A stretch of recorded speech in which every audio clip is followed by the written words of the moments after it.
My name is Mel Brown and welcome to episode 52 of my crafting podcast. This is my, I won't say fortnightly because it's when it happens, vlog about knitting, crochet, spinning, dyeing, weaving, anything else that seems like a good idea at the time. I am an autistic woman living in the north of England with my husband, our 3 daughters and 3 cats.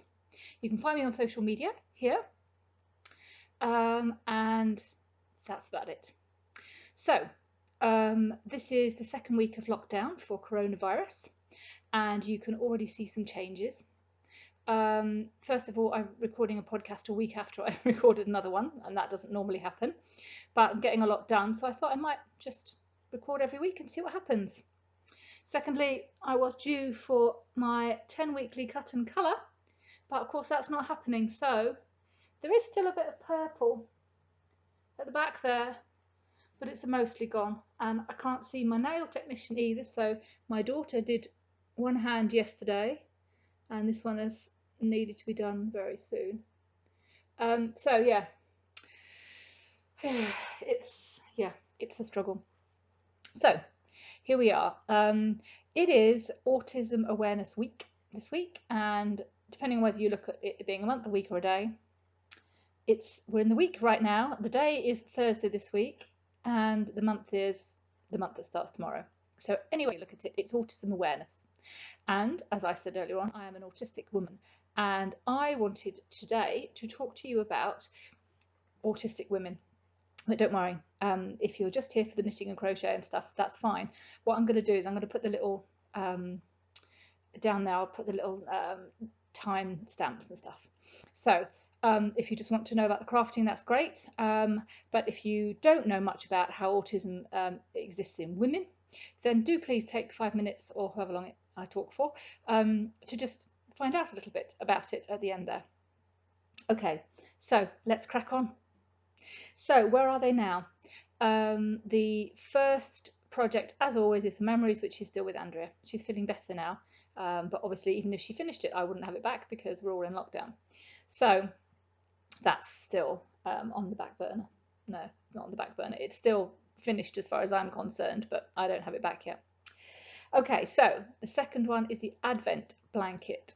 So you'll have all seen this before. If you happen to be new, hello. Oh, how's the volume, by the way? I'm trying to talk louder and I'm in a slightly smaller room, but the volume was pretty poor last time. So this is a blanket that I have started with a mitered, that's not a particularly good way to show it. Oh, none of them are. Okay, a mitered square pattern. And then in a random yarn, these are all from Advent Minis, which my friend Sarah sent me. And then I have made them up to, because they're all different sizes, I've made them up to a standard size with the grey. And I do keep forgetting to show you yarns. I don't know whether you're interested. If you are interested, then generally I keep my Ravelry pages up to date. The grey is just the standard stuff, you know, I can get it from anywhere. Well, I've got it online, but I'm sure they'll have plenty more. So as you can see, some of them have more than others. It's just about standardizing them. And then they get a border, 9, we get 9 thrown together. My daughters always choose which 9 should go together, and I pin them together. Actually, I can show you that. So, a crochet hook hanging out, that one. What happens when I've got enough, I get one of the girls to select a set, and then they put them on the bed the way they think they should be, and I pin them together with stitch holders. And then the next stage is I crochet them together. That's a UK double crochet through both pieces that connects them. And then there's the border, which is a UK half treble, and it's in this yarn myself. So that's the process, and I have 6 of these blocks, washed and blocked, all sewn up and everything, washed and blocked, ends running, everything. This is number 7, and as you can see, I'm part way through the border. Then I've got to finish the second round of the border, put the third round on, run the ends in and block it. That will be number 7. This one is number 8, and I think I need 12. So it's all coming on really, really well. I'm still loving every minute of it. I really I'm amazed. But the bag it's being kept in keeps getting bigger and bigger. So here it is right now. And because I finished another project that was using sock yarn ends, it's now got all of my sock yarn leftovers in. So yeah, and it's pretty big. But I have another bag that's got the finished ones in it, the finished squares. So yeah, it's getting big. So yeah, that's how that's going. I love it, really do. Okay, so that's that. Let me just pop all that back in the bag. Okay, so that's work in progress. I'm going to call that 1 or 2. I'm not sure, because obviously the memories blanket isn't really a work in progress for me anymore. Right, number 3, The Lefty by Martina Baim. Finished it. I was desperate to finish it very quickly because I have something I wanted to start, and I didn't want to start it until I had finished The Lefty. So The Lefty is a beautiful pattern, so well written, so elegant, so much fun to do. But like a lot of things, it starts small with little short rows, and it gets longer. And by the time I got to this bit, I was getting a bit bored. You do 6 rows of garter stitch in between each petal, and I was getting pretty bored. But that's okay. It is lovely. As you can see, I've chosen all greens and blues. Some of them are spun, hand spun by me. Some of them are dyed by me. Some of them are both. And they're all odds and ends, basically. All that. I started with one that's dyed and spun by me. So yeah, really love it. It's very small, and it is a delicate little thing. I made one already, and Sarah has that. Let me just turn that down a little bit so you can see. So it is cute. It's probably not for me. I haven't decided who it's for yet, but it's very unlikely that I'll keep it. So that's that. It's beautiful. Now I remembered, because I kept forgetting to show you last time what the yarn was, and I remembered to put it in here, and now I've gone blooming lost it. Oh, can't stick me anywhere. Oh, no, that's not it. Okay, so the yarn, the cream yarn is. Oh, I'm a bit annoyed with myself right now. Okay, I don't know what it is. It was meant to be in here. So the cream yarn was something or other. I'll put. Oh, got it. Right, it was this. That. So it was one whole skein. It was really weird. I made the last one, and I couldn't remember how many petals I'd got, but Sarah counted them for me last night. There were 29 on the last one, and there's 29 on this one. And yet, when I made the other one, I had a little bit left over, a little bit of cream left over, and I put it in the bag with this, and I used it. And the ends, there were a couple of ends that were like that of the original skein, and then an end that was about like that of the little scrap that was left over from last time. That was all that was left over. So I used considerably more yarn with this one than I did with the other one. Go figure. I guess my attention's changed over time. I don't know. So anyway, I can get rid of that now, can't I? So that's that. It's all finished. It is a beautiful project to do. And it just, I mean, look at it. Sarah was saying to me yesterday that of all the things that she wears, that she's, hand knits and whatever, this gets some more comments, which is quite annoying, because, when you've made loads of stuff and somebody comments on something that somebody else has made, it's a bit annoying. But yes, this is a lovely project. I highly recommend the pattern. And yeah, glad it's done though. So that's going in the present drawer. Okay, Starburst, which is the interlocking crochet. Now I showed you it last week, and I had a little square which I had done in a random design, and I hated. So I have actually frogged that back, and I've got carried on with it in a. I'm making it up as I go along, but what happens is you start here and you can see you're in the middle of a round. So you just decide between here and here what you're going to do. The two options are, do I next one is going to be the blue. Do I do this next stitch in front of the red or behind the red? That's the only choice to make. And then the next one, the same. And I choose as I'm going along from there to the corner which one I want to go into. And then once that's done, the pattern for the whole square is done, because I repeat that in reverse there, and then repeat the original there, and then I've got the whole row, and I just keep repeating that. So I made the mistake of actually working from the wrong side for these last couple rows, but it doesn't make any blooming difference, so it's fine. So you can see how different they are. This is interlocking crochet. It's an amazing thing. So they're so different. Yeah, I still haven't decided what I'm doing with all of these, but I don't care. I'm just really enjoying experimenting with it, and to know that you can work on the wrong side and it doesn't matter. I only knew it was the wrong side because of these. So there it is. Love it. I'm using Stylecraft Bellissima. Is it Stylecraft? Just yarn, etc. Lovely soft, cheap acrylic in beautiful colours. It is a bit splitty, which I've shown you before, but the colours, I mean, look at that. That is so pretty. I love it. Okay, so that's that Starburst. The skews. Will you believe this? You people who've watched for a while, I have not touched it since I last spoke to you. I know it's like, who is this woman before me? Because usually if I've got skews on the needles, I'm like completely obsessed with them until they're off. So no, I haven't lost my enthusiasm for the pattern. I don't know. I can't imagine that's happened. Excuse me. But yeah, for some reason, I haven't touched them, which is fine. I'm fine. Okay, one other thing I've made, which is a new whip on the block, I forgot about that, was there's a lady called Tina who you'll have heard me talk about her before. She wrote the Havana shawl pattern. She does a lot of mosaic crochet. And as a result of all the lockdown and all the fear, she's written a beautiful pattern called Hope.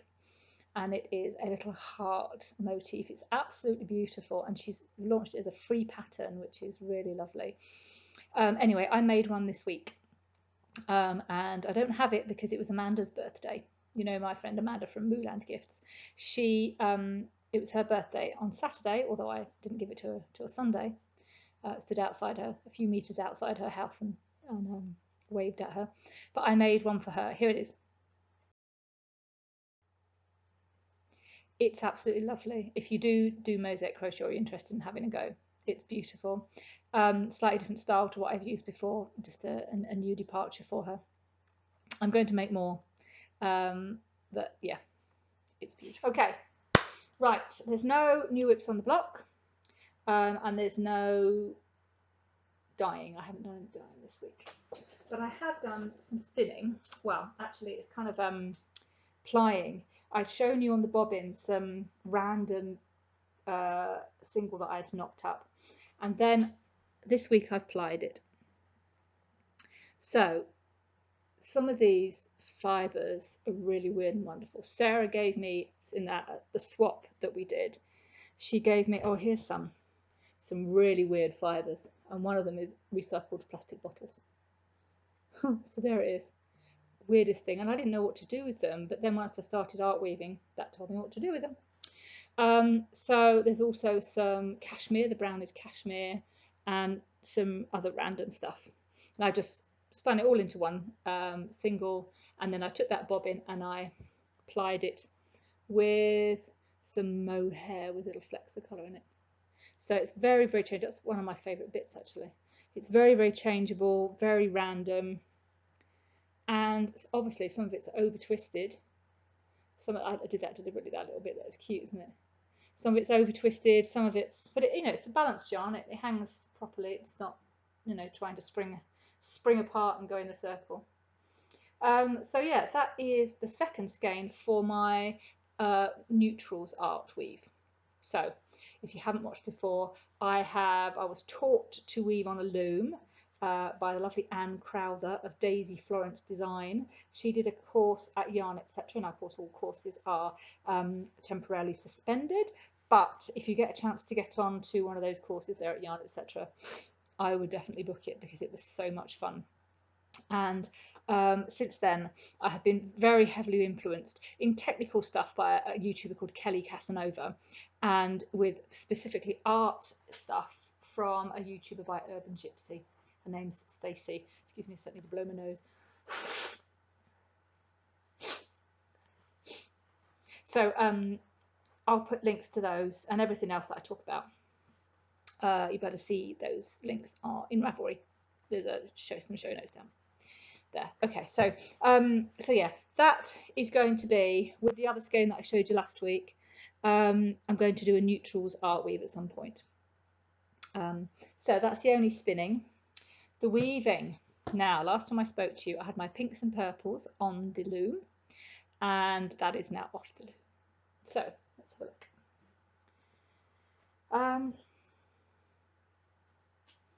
Yeah, the colour's much better in here than it was last week in the other room. So you can see here, you can see the warp threads. So that's the threads that run lengthwise all the way through. We've got some bibbly bobbly acrylic that I got from Yarn Etc. We've got some cotton I got from a swap a year or two ago. And then we've got some random, that's a kind of fluffy mohair type thing. And then there's some acrylic and some, yeah, all kinds of different weights. And that runs through. So when I run the weft across, even if it's the same, obviously it's the same thread all the way through, it looks different in the different weft sections. So it looks like a, I don't know. I love it. I hope you do.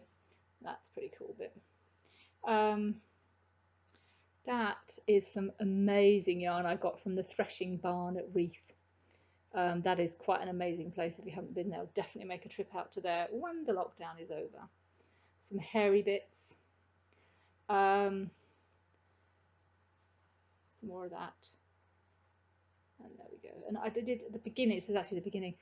This is actually some sort of ribbon yarn, and I did pull out some little butterflies, but I kind of regret that now because I don't really like them. But they're just, you know, they're not going to annoy anybody. So the length of it is pretty long.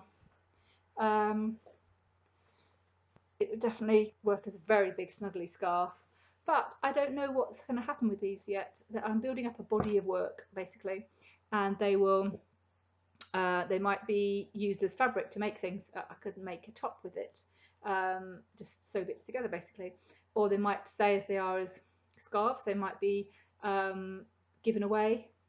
They might be, I don't know.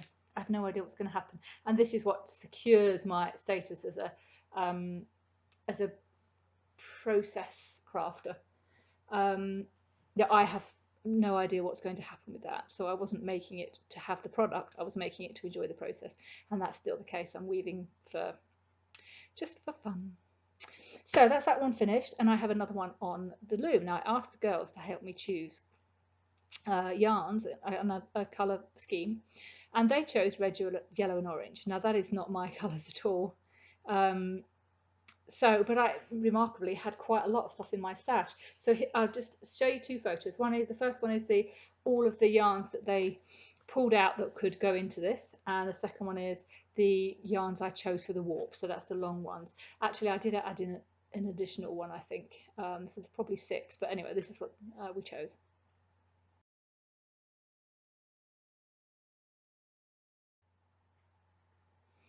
So that is probably about halfway through now, and I'm not as obsessed with it as I was with the others, to be sure. And again, I don't know if that's just because of the colours or whether I've done a lot now and the first flush of enthusiasm is exhausted. I don't know.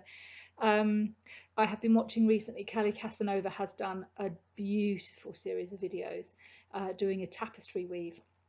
And because we're all in lockdown and we've all got a lot more time on our hands, most of us anyway, those of us who are not key workers, those of us who are key workers have no time on our hands. Those of us who are not key workers have more time on our hands at the moment. And she did a series of videos, so there were 6 in total, which followed her through in real time doing a tapestry weave. Which rather than a great big piece of cloth like that is a smaller piece, but instead of straight lines, it's kind of wavy lines and whatever.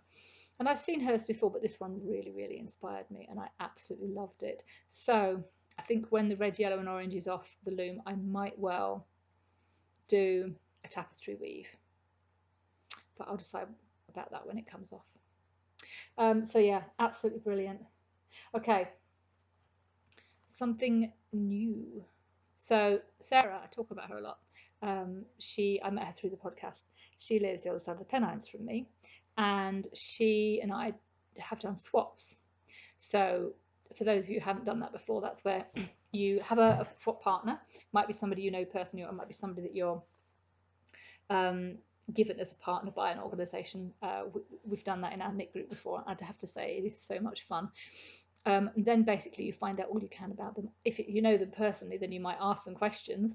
But if you don't, you might stalk them on Ravelry. So you might have a look at the projects they've done to find out what colours they like, what kind of yarns they like, whether they prefer sock yarn or chunky, whether they like dark colours, light colours, they like variegated or speckled or whatever. And then you basically put together a bunch of stuff for them, and you either have a swap in person or you post it if you're not geographically close enough. So we've done this a couple times in person.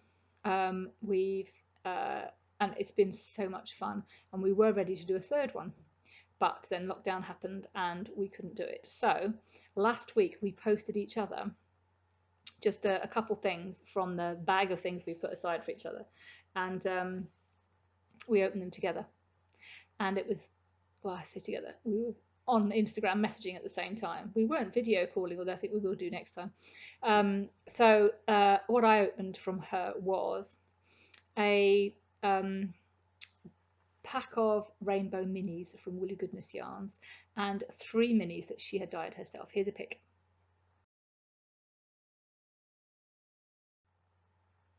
So the little ones on the left are the ones that 5-gram minis that Sarah had actually dyed herself, and I absolutely loved those colours. Actually, I must remember to tell you, I blame her completely for what happened next about that. But anyway, I'll tell you that in a minute. So she dyed these 3 lovely minis, and actually the same day, because I loved them so much, the same day I actually made them into squares for my blanket. So oh, that colour is nothing like. Wow, that's pretty. Oh, what a bummer. That's purple. That's. Yeah, okay. Those two look almost the same and they're completely different. I can't show you the colours well. Sorry about that. They're teal and purples and blues and absolutely beautiful. And I have definitely fallen in love with variegated yarns. I haven't really used them much. I don't like the chaos of them. I like self-striping and I like kind of tonal. So something like that. That's a Biff Sugar yarns. So it's different shades of the same colour. But this is kind of a step further, isn't it? It's, I don't know. I don't know what the difference is between tonal and variegated and whatever, but having lots of different shades of the same colour, that is actually very similar to the one that I'm making here. So yeah, so I love it. But yeah, so those went straight into a project, and then we were just chatting about putting the 20-gram minis into the blanket, and she said, oh, of course you could do rainbow socks, and I thought, oh, maybe I could. And then she said, I can't remember what happened next, but anyway, we decided we were going to do something together. So we were going to start a pair of rainbow socks together. And then I mentioned it to other people on Instagram, and there's now 6 of us doing it. So I'm going to officially just announce it as a knit along. I don't know if that will increase the numbers at all. I don't know. It doesn't matter. So we're going to have a knit along. It's going to be lockdown rainbow socks. That's the hashtag for it if you share it on social media. It's to start, well, we're starting tomorrow, the 1st of April. But you know me and rules. If you want to start it any other time, that's fine too. It's rainbow socks, so or ideally the yarn should be rainbow, so it should have at least 6 or 7 different colours in it, and it should be socks. But again, if you want to play and you're not going to follow exactly that format, then that's fine too. So I don't think we need a separate thread for it. If you want to make any comments or share anything, put it in the thread of this episode, and I will tag the people who are already doing it in Instagram. So yeah, that's going to start for most of us tomorrow. yeah, that's going to be fun. The other thing is the rainbow also ties into lots of things, and one of them is autism awareness. And as you saw, I probably put for the thumbnail for this, or I will do in the future, but for you it's in the past, the autism awareness sign, which is autistic pride, I should say, autistic pride, um, showing that autism isn't something to be ashamed of, it's something to be proud of. That's another link for the Autism Awareness Week, which is fab. Okay, so do feel free to take part. Post a comment down below, or go over to Ravelry and post a comment. Show us what yarn you're going to use. Doesn't matter what pattern. I'm going to use what's the pattern I'm going to use? Can't remember what it's called. I'll put it up here. Sarah is using Hermione's Everyday Socks. Linda is using one of her own Opus designs, because she's got some beautiful ones. I don't know what, I think Gemma is going to do the same one as me. Can't remember. Anyway, we're all just going to have a bit of fun together and share the experience of knitting rainbow socks. Okay, lovely. Right, that's all the crafting. I'm going to talk a little bit about women and autism. If this is not for you, then bye. I'll catch you next time. Thanks for watching.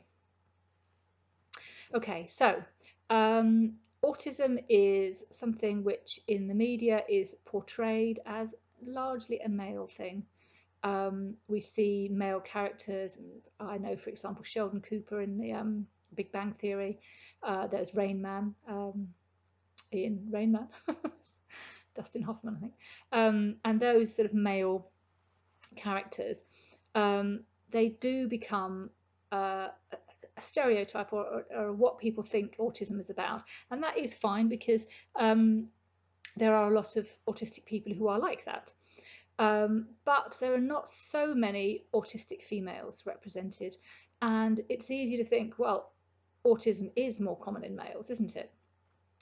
Well, the diagnosis rate would probably support that, because more males are diagnosed with autism than females. But there may be many reasons for that, and only one of them is that there are less female autistics.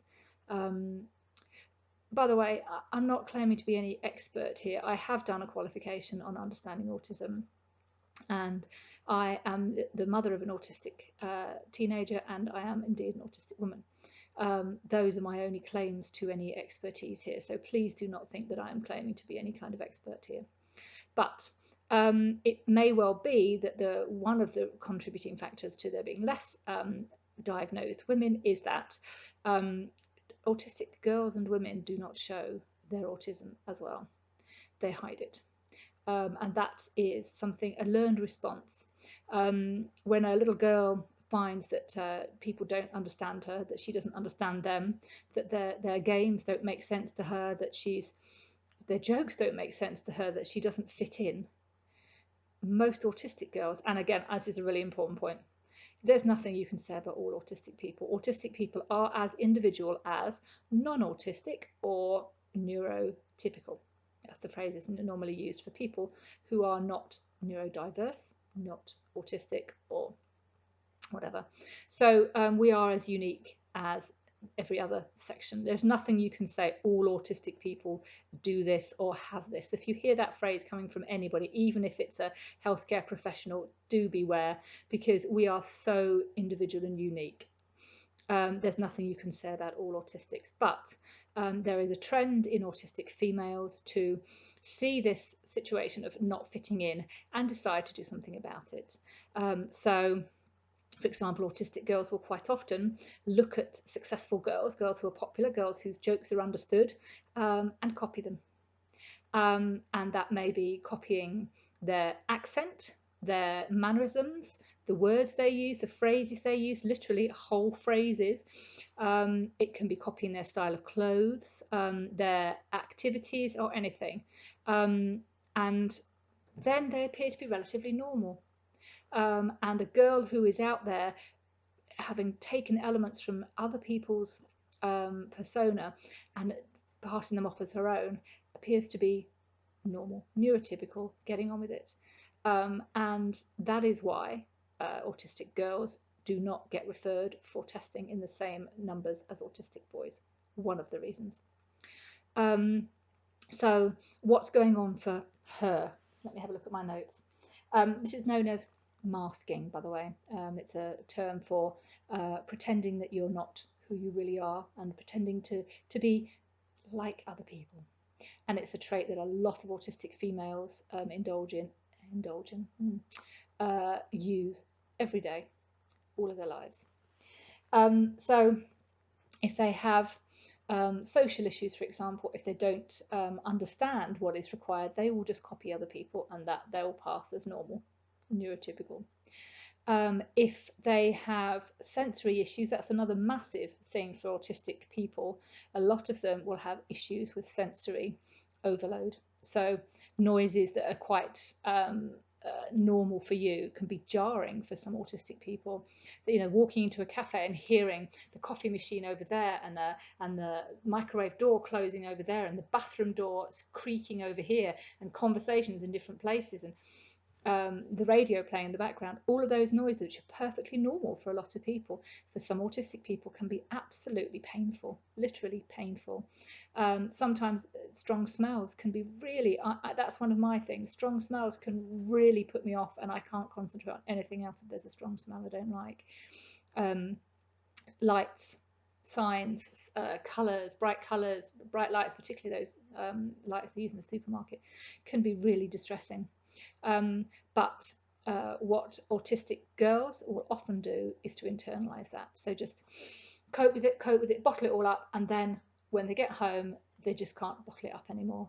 And they typically at that point just either will experience internal signs like headaches, really bad headaches, or similar things, or their behavior becomes appalling because they just can't cope anymore. If you imagine you've had an absolutely awful day and you come home and you just can't pretend to be fine anymore. So that's a common experience, and that's one of the reasons why autistic girls are often labelled as being ADHD, because they seem to be fine at school, and yet their behaviour is really, really bad at home, and they struggle to give their attention to their work because they're so distracted by the other things going on around them. So whilst an autistic girl might be masking and might be pretending to be just like everybody else, if she is masking, it will be exhausting her. And as I said, that might come out in the form of headaches or bad behaviour or just in absolute exhaustion. And that can build up over weeks and months and years of, say, going into school or going into a workplace for an adult and just absorbing this overload. And it's exhausting, and these people often need time to decompress, to kind of get over it, to recharge themselves, and that's why autistic people often need time alone. And that doesn't just mean sitting in a cafe, you know, just not talking to anybody. It means alone, as in door shut, alone. So it's a different thing in females, and that's my key point here, is that you may know somebody at work who is just a little bit strange. She doesn't really get the jokes. She doesn't come out with you when you go out socially, and nobody really likes her because she's a bit weird. It may well be that she's autistic. She might know, she might not. But she is worthy of your compassion, even though she's a bit weird. It may be that you've seen children in the supermarket, and you might have seen a child kicking off and having a tantrum, and you might think, God, she is far too old to have a tantrum like that. Her parents should have raised her better. But it may well be that actually she's autistic, and her parents may or may not know, but it may be that they've done everything they can to support her and to get her through this necessary trip, but suddenly somebody's made a massive noise behind her, or there's a really strong smell and she just can't handle it. So that's really a request for compassion among when you're out there and people are different. I have a friend called Stasia, and she's a very good speaker. She's an autistic woman, and she's a very good speaker on women and autism. And she describes autistic people as cliff edge dwellers. And this is such a great analogy for me. If you think about, let's assume that you are a neurotypical person. and you have had you've not got a good day. You might have something really heavy on your mind, something bad happened yesterday, or you've got a stonking headache, or you've got financial issues or whatever, but there's something that's on your mind. And when you just turn up for your day at work, you are not in your normal place. And if things that happen that go wrong at work, people are unpleasant to you, or something goes wrong at work, you're not going to respond in the same way. You're going to respond in a different way. You're going to be pushed over the edge into unreasonable behaviour a lot faster. You could maybe take all kinds of nonsense from people all day usually, but you might actually explode at lunchtime on this day because you just can't handle it, because you're already close to the edge. Well, the idea is that autistic people are cliff edge dwellers because we are already close to the edge. So with various issues going on for a lot of us, with sensory issues, so just being in the supermarket, the lights make a lot of autistic people feel weird. The noises, the smells, the sounds, the unpredictability of it. You go to the aisle to get what you wanted and they've moved it and it's not there anymore.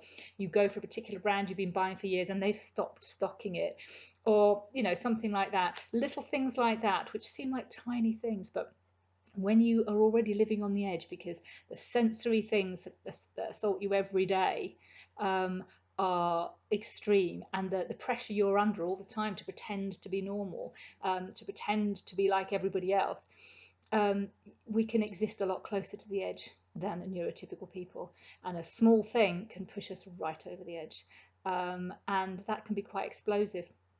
And it's easy to judge people who are losing it and to think, you need more self-control. What, that's such a tiny thing to get upset about. And yeah, people do get upset about tiny things, but sometimes that person that we're judging is actually autistic and has a reason for that. Or indeed neurotypical and has a reason for that.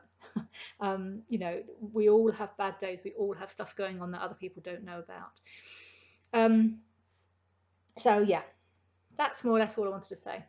And to ask for compassion and understanding of people who are not usual, who are a little bit different.